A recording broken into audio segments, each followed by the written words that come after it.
The last stage we looked at with our softwood tray was putting filler into the joints. So what we've done is we've used some coloured wood filler and we've pushed it into the joints and we've let that dry. And we can see that it's filled mainly in the joints, but there's some of the filler just, you see there, we've got filler that is still needs to be removed. So we're going to use abrasive paper. What I've got here is just some traditional glass paper. The glass paper has a number on the back, and the number on the back relates to the coarseness of the grit. The higher the number, the coarser the grit. So we've got some fairly coarse glass paper here, and I'm going to just take some time to rub it and just keep rubbing until I can't see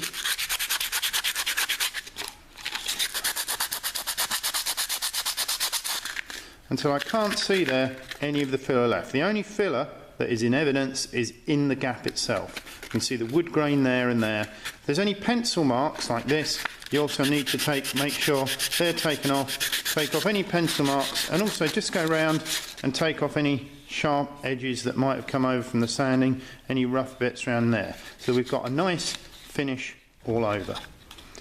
Once you've done that, we can take some finer glass paper. So here's some much finer glass paper, and what we're going to do is sand with the grain. We'll sand with the grain, along the grain, and just take out any marks. If you find any really rough bits, then go back to the coarser paper again, and then finish off with the glass paper. There's the grain along there, and we're going to be sanding along the grain. We go all the way around the product, whatever it is, and just sand it all over. And it should feel, once you've sanded that, it should feel quite smooth to the touch. You shouldn't feel any rough edges, it should feel smooth to the touch, and then we're ready for the next stage.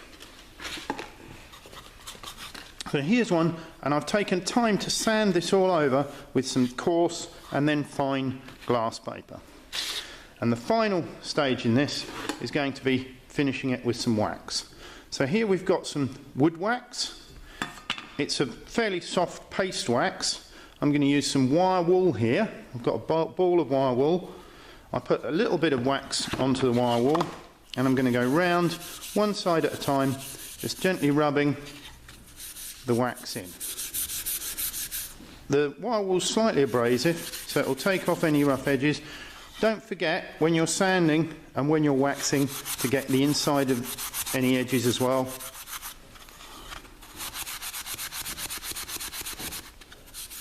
And we've just gone all the way around, and you can see the colour of the wood changing with the wax on it.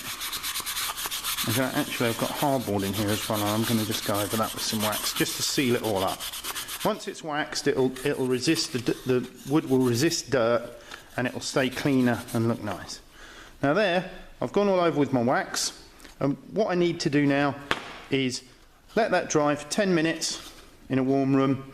The wax will harden off, and then we can just go around and polish it up to a nice finish.